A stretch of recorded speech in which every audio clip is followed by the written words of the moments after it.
त्याग किया, उसने पार्टी के लिए किया। आज भी मध्य प्रदेश के कांग्रेस ने उसको आउट कर दिया। कई नेताओं ने कहा कि दिग्विजय सिंह प्रचार में जाएगा तो कांग्रेस हार जाएगी। अब लोग बोलो, वो तो लीडर है, वो बोलो नहीं कांग्रेस किसने हराई, दिग्विजय सिंह तो नहीं गया। तो ऐसे लोगों से कांग्रेस नहीं चलेगी कहने से। ये दर्द है शिवपुर कांग्रेस विधायक बाबूलाल जंडेल का। जंडेल ही नहीं, पूरी जिला कांग्रेस मानती है कि पूर्व मुख्यमंत्री दिग्विजय सिंह को उपचुनाव में पीछे रखना हार की बड़ी वजह है। पीसीसी ने उन दिग्विजय सिंह को पीछे कर दिया जो प्रदेश की कोने कोने की राजनीति से वाकिफ है, जो न सिर्फ एमपी बल्कि छत्तीसगढ़ को भी बेहतर तरीके से समझते हैं। वे दिग्विजय सिंह जो प्रदेश अध्यक्ष रहे, 10 साल तक सूबे के मुख्यमंत्री रहे, जिन्होंने नर्मदा परिक्रमा की, नाराज कार्यकर्ताओं को मनाने समन्वय यात्रा पर निकले। 2018 में उनके ही समन्वय से कांग्रेस सत्ता में लौटी। ऐसे महारथी के लिए कार्यकर्ता कहते हैं उपचुनाव में उनकी ही भूमिका कम कर दी गई, खासतौर से गुना ग्वालियर क्षेत्र में, जिसे उनसे बेहतर कोई नहीं जानता। खुद दिग्विजय सिंह जी बता चुके हैं, कमलनाथ जी के बेहतर प्रबंधन में हमने चुनाव लड़ा, बेहतर प्रबंधन से चुनाव लड़ा, इतना अच्छा चुनाव हम लड़ नहीं सकते, ये दिग्विजय सिंह जी खुद बयान दे चुके हैं। और दिग्विजय सिंह जी कभी पर्दे के पीछे की भूमिका में नहीं रहे, वो तो मुख्य भूमिका में रहे। खुद दिग्विजय सिंह जी की भूमिका सबको पता है। तो बाबूलाल जंडेल ने कैसे बोला, शायद वो दिग्विजय सिंह जी का बयान सुन लेते तो शायद इस तरह की बात नहीं कहते। घर में बयानबाजी से पार्टी में एक नई बहस छिड़ गई है। ये बहस इसलिए कि नगरीय निकाय चुनाव सिर पर है। कहीं एक बार फिर प्रदेश कांग्रेस और केंद्रीय नेतृत्व उनकी भूमिका को पर्दे के पीछे तक न समेट दे। उधर कांग्रेस में घमासान को लेकर पहले से ही हमलावर बीजेपी पीसीसी चीफ पर तंज कसने से नहीं चूकी। देखो, कमलनाथ जी के नेतृत्व पे लगातार उंगली उठ रही है। इसके पहले मेरे बड़े भाई आदरणीय गोविंद सिंह जी उठा चुके, उसके पहले ब्रजभूषण जी जो प्रवक्ता थे वो उठा चुके, सुरेश शर्मा उठा चुके, अब जंडेल बाबू आ गए। कमलनाथ जी का नेतृत्व मैं तब भी कहता था, आप लोग नहीं मानते थे कि ये फिर दिखाई नहीं देंगे चुनाव के बाद।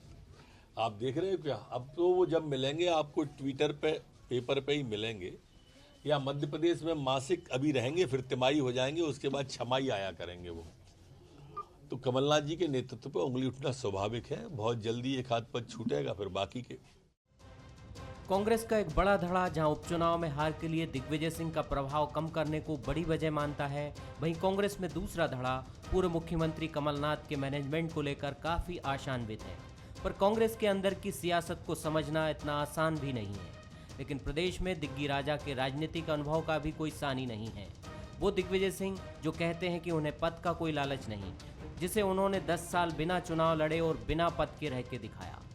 अब कांग्रेस में रणनीति और नेतृत्व को लेकर जंडेल का बयान अपनी जगह है, लेकिन जैसे बीजेपी में शिवराज जरूरी है, वैसे ही कांग्रेस में दिग्विजय सिंह के बिना कांग्रेस की विजय नहीं। नमस्कार, मैं हूं शरद द्विवेदी और आज का हमारा मुद्दा है दिग्विजय के बिना विजय। हर संस्थान में, हर पॉलिटिकल पार्टी में, घर में कुछ लोग होते हैं जिनको आप सलाहकार कह सकते हैं, कंसल्टेंट कह सकते हैं, और उनसे सलाह सब लेते हैं। अगर बुजुर्ग पिताजी हैं तो वो कहेंगे कि बड़के से पूछो या छोटके से पूछो, छोटा ज़रूर है लेकिन उसका दिमाग बहुत तेज चलता है। और इसी तरह हर संगठन में, हर संस्थान में कुछ ऐसे लोग होते हैं जिनकी बड़ी कद्र होती है, क्योंकि वो बहुत ही अच्छे सलाहकार माने जाते हैं। आलोचक इनको रायचंद बोलते हैं कि साहब रायचंद हैं वो उस पार्टी के या उस परिवार के, पहले रायचंद हरी झंडी देंगे तब जाके सहमति मिलेगी। अब कांग्रेस में ये कौन से रायचंद थे जिन्होंने ये कहा कि दिग्विजय सिंह जी का पर्दे के पीछे रहना बहुत ज़रूरी है।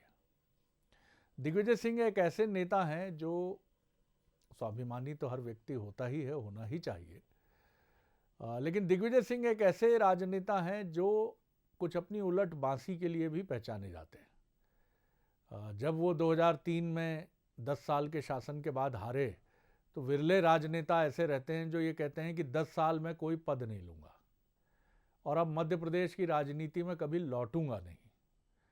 लोगों ने बड़ी खिंचाई की, बड़े सवाल पूछे, लेकिन उन्होंने कहा नहीं, अब मैं अखाड़े का एक ऐसा पहलवान हूँ, अब कोच बनकर कुश्तियाँ लड़वाऊँगा।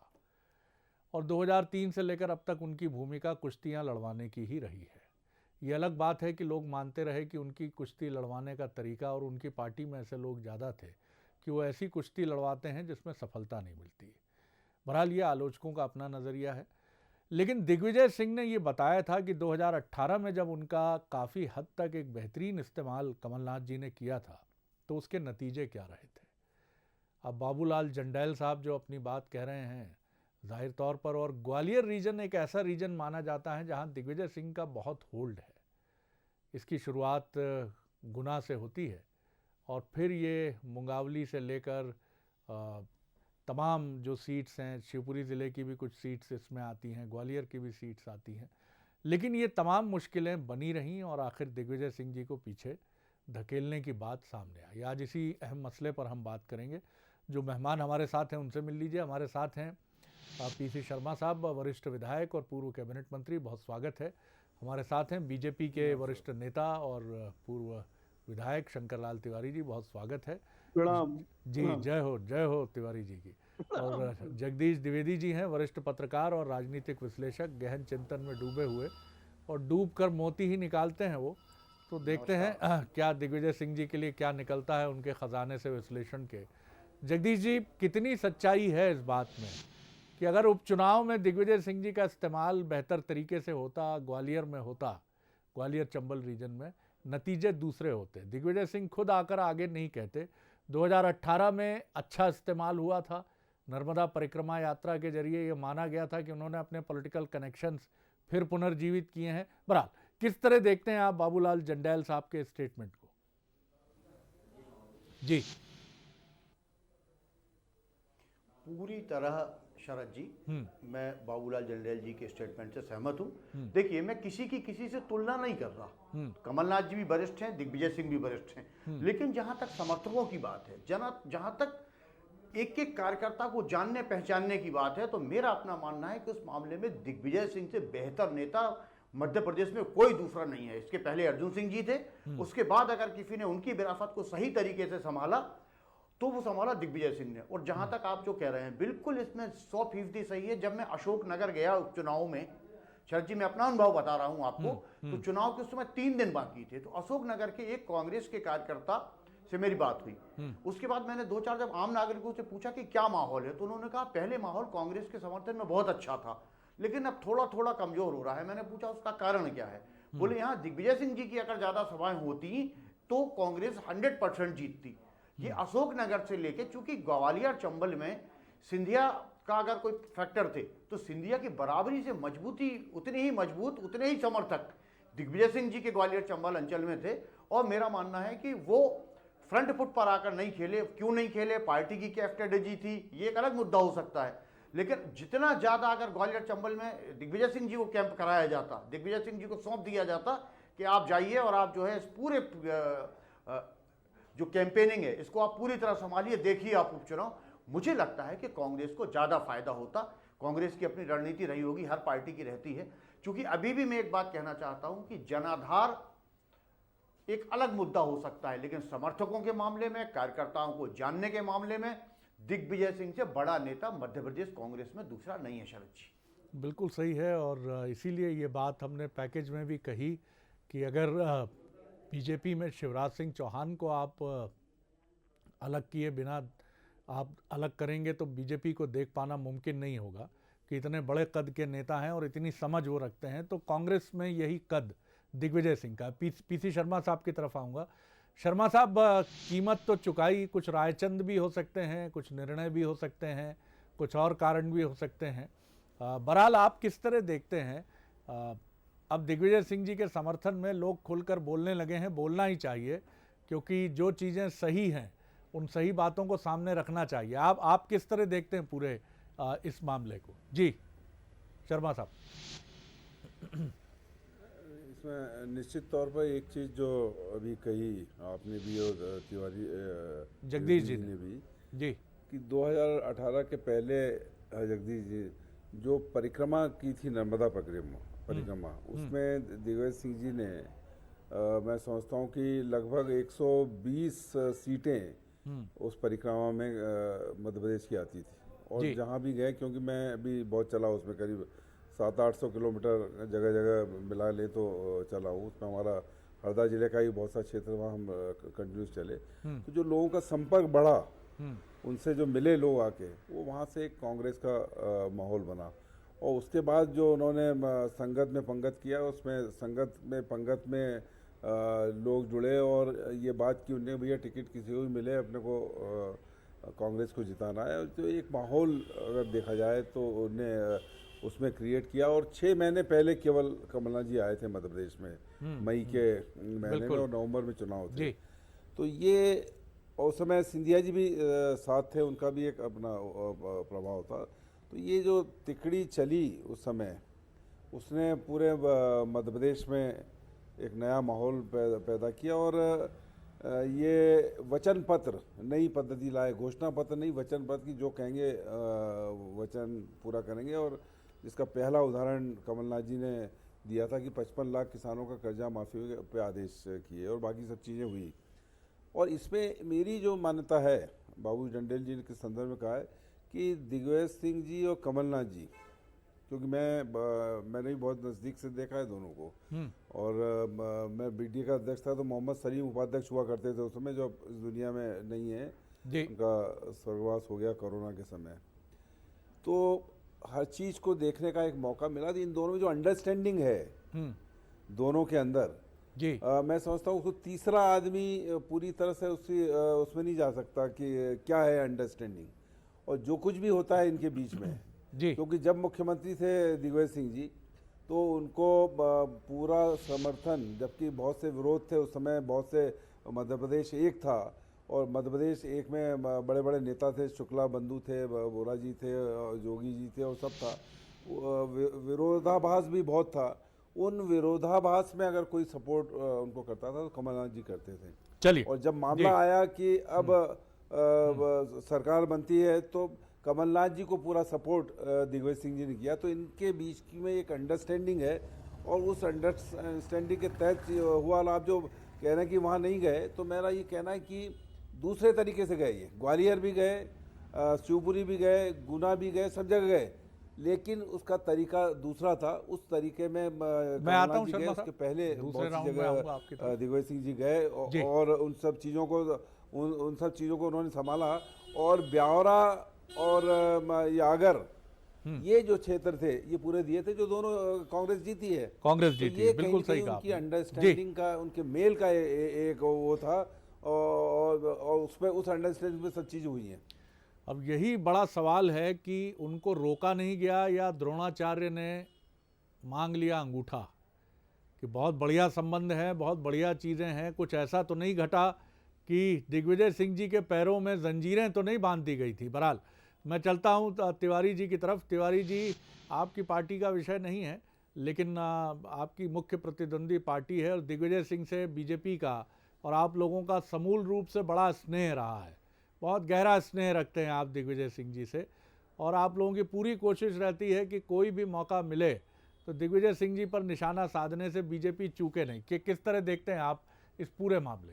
जी माननीय शरद जी, आप सच में आपके मैंने चिंतन को हम लोग नहीं पा सकते, पर मैं तो ये देख रहा हूँ दिग्विजय सिंह जी अभी जो पीछे से पासे फेंक रहे थे, अब वो वर्चस्व की लड़ाई में और कहीं ना कहीं जंडेल जैसे साथियों को सामने करके और अब खुल करके खेलने के मूड में है।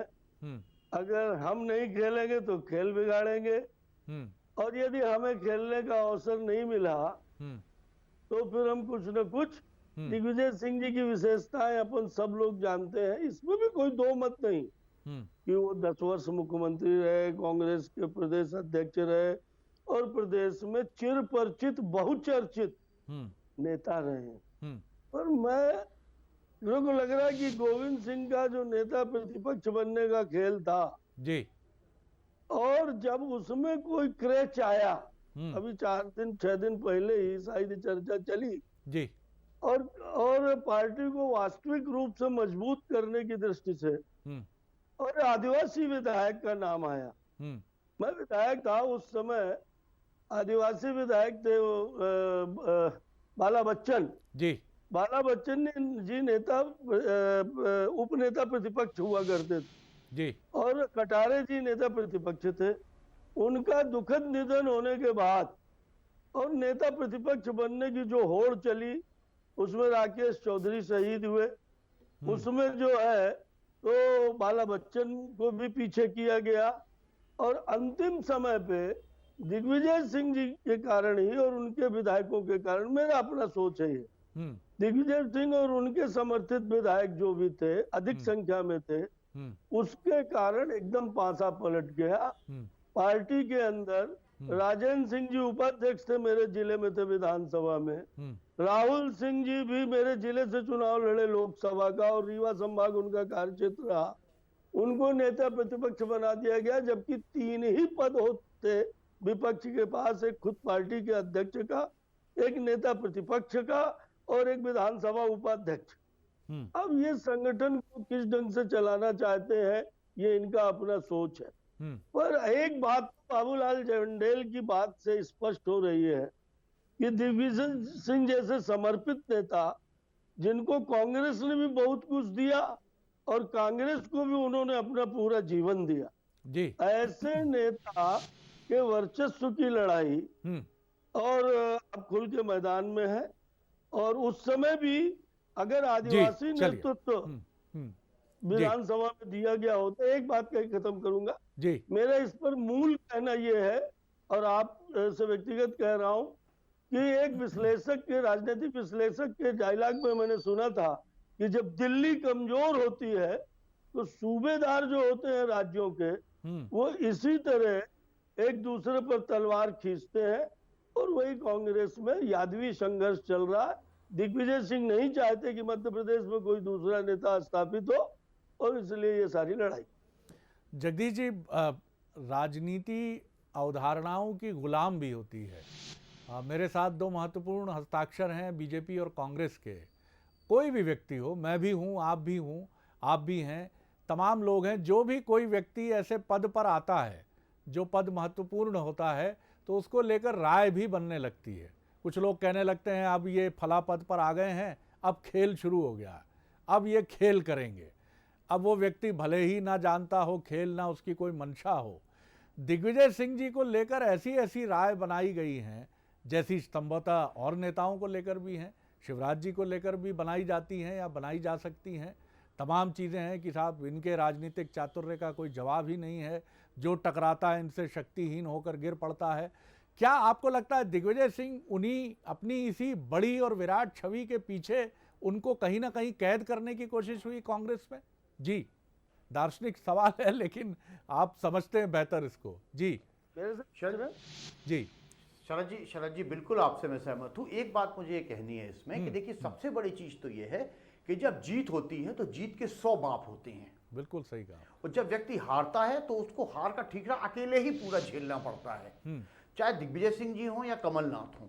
क्योंकि जब कांग्रेस लगातार हारी तो नेता कोई भी रहा हो, हम 2008 की बात करें, 2013 की बात करें, लेकिन जो भी नेता थे जिन्हें भी चुनाव में आगे किया गया, वो चूंकि दिग्विजय की कद से कमजोर थी। आपने एक बात और देखी होगी कि हमला किस पर होता है जिससे आपको खतरा होता है।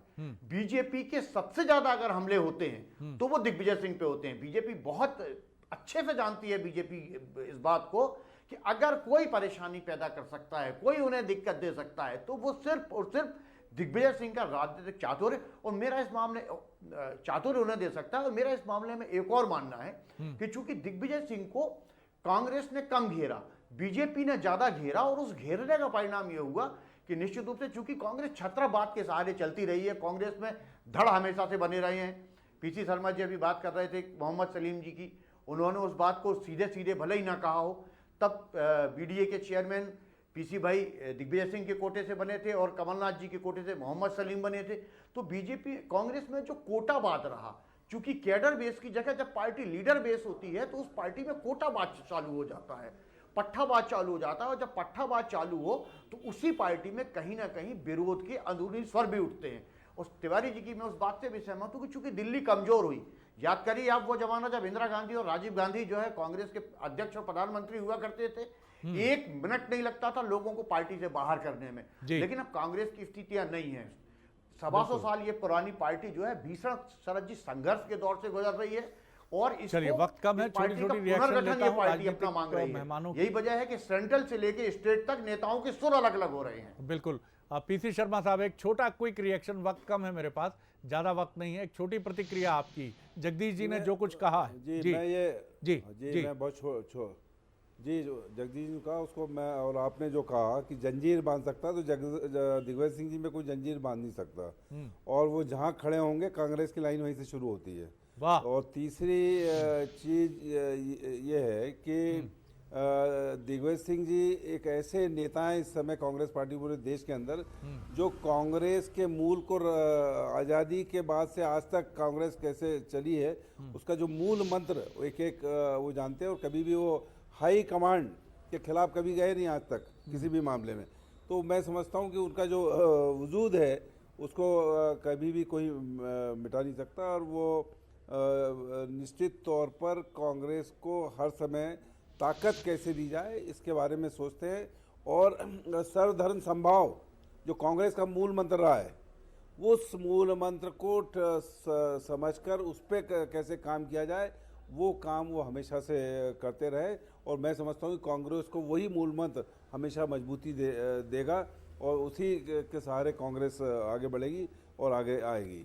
बिल्कुल आपने सही कहा, लेकिन जंजीर बांधने से मेरा आशय ये भी था कि व्यक्ति कई बार खुद मर्यादाओं की जंजीर अपने पैरों में इसलिए पहन लेता है कि दिग्विजय सिंह का मिजाज जैसा आपने बताया है वो काफ़ी हद तक वैसा है। मुझे याद है कुछ साल पहले ग्वालियर में एक सभा जिसमें राहुल गांधी मंच पर हैं, ज्योतिरादित्य सिंधिया हैं, दिग्विजय सिंह कुर्सी पर बैठ नहीं रहे हैं, तमाम नेता उनको मनाने के लिए जाते हैं, खुद राहुल गांधी उनके कान में कुछ कहते हैं तो दिग्विजय सिंह लपकते हैं मंच की तरफ और कहते हैं कि ये मेरा शुरू से स्वभाव रहा है और मैंने इसका पालन किया है कि अगर मंच पर नेहरू गांधी परिवार का कोई प्रतिनिधि हो तो मैं फिर कुर्सी पर नहीं बैठता हूं। अब जो व्यक्ति इस तरह की चीज़ें लेकर चले, आप इसको अपने अपने नज़रिए से देख सकते हैं। कुछ शायद इसको चाटुकारिता माने, कुछ चाहे इसको एक एटीट्यूड माने, कुछ चाहे इसको नेहरू गांधी परिवार के प्रति अटूट निष्ठा माने। बहरहाल जो भी, तिवारी साहब कम वक्त है, एक सटीक प्रतिक्रिया आपकी। जी मेरा तो यही कहना है कि ज्योतिरादित्य जी का कांग्रेस से पलायन ये दिग्विजय सिंह का प्रथम मैंने एक प्रयास था जो सफल रहे, और उस सफलता के साथ कमलनाथ जी को भी निर्वासित करने का उन्होंने पूरा इंतजाम किया। अब नगरीय निकाय के चुनाव भी सामने हैं। नगरीय निकाय के चुनावों में जो तमाम प्रत्याशी बनने हैं और वर्चस्व की लड़ाई है, इस कारण से और नेता प्रतिपक्ष की लड़ाई के कारण से ये बातें सामने आ रही हैं। मैं 2 लाइन आपको समर्पित करूंगा। स्वागत है। कांग्रेस के बारे में, बड़े बूढ़े सिकंदर खींचकर तलवार बैठे हैं। अब बाबूलाल जंडेल तुम्हें अटखेलियां सूझी है, तुम्हारे सारे नेता बेजार बैठे। एक बात अंत में कह के खत्म करूंगा जी कि दिग्विजय सिंह बहुत चतुर, बहुत योग्य, बहुत अनुभवी और चिर परिचित, प्रदेश के अंदर हर जिले में उनके पास कार्यकर्ता है, पर ये धोखा कांग्रेस को बहुत बड़ा होगा। आदरणीय पीसी शर्मा साहब से भी कहना चाहता हूँ, व्यक्तिगत आग्रह पूर्वक, उनका जनाधार मध्य प्रदेश के अंदर जो खत्म हुआ है उसी का परिणाम है कि कांग्रेस आज भी खड़ी नहीं हो पा रही। ये बात भी मान करके चलिए, उनके समर्थकों की कमी नहीं है, पर दिग्विजय सिंह जी का जनाधार प्रदेश के अंदर नहीं बचा है और उसके कारण कांग्रेस भी नहीं बची। राजनीति की गलियां बहुत पेचीदा और बहुत घुमावदार हैं, इससे बिल्कुल इनकार नहीं है, लेकिन राजनेताओं की विध्वंसक छवि का निर्माण खुद राजनेता करते हैं। चाहे कांग्रेस की बात करें या बीजेपी की बात करें, किसी नेता के बारे में ऐसा नहीं है, वो बहुत शार्प हो सकता है, बहुत तेज हो सकता है, और अपने प्रतिद्वंदियों से कौन नहीं निपटता है, लेकिन अगर कोई नेता इस तेजी से आगे बढ़ता है तो उसके लिए कहा जाता है ये तो सबको लील जाते हैं, निगल लेते हैं।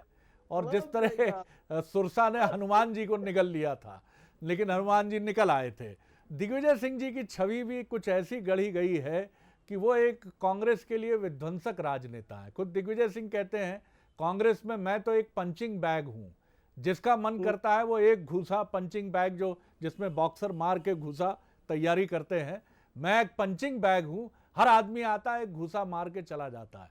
लेकिन सवाल यह है कि साम्राज्य गढ़ने में किसी एक व्यक्ति का योगदान नहीं होता है, उसमें पीसी शर्मा साहब का भी योगदान है, कमलनाथ जी का भी, पूर्ववर्ती सिंधिया जी का भी जब कांग्रेस में थे, और दिग्विजय सिंह एक बड़े नायक हैं इस पार्टी के, और इस नायक की छवि को बीजेपी ने तो बहुत नुकसान पहुंचाया ही है और ये बीजेपी का धर्म है।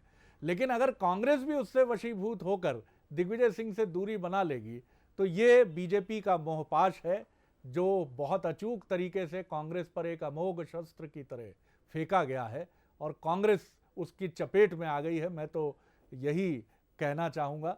बाकी ये कांग्रेस का विषय है, कांग्रेस इसको बेहतर तरीके से समझ सकती है।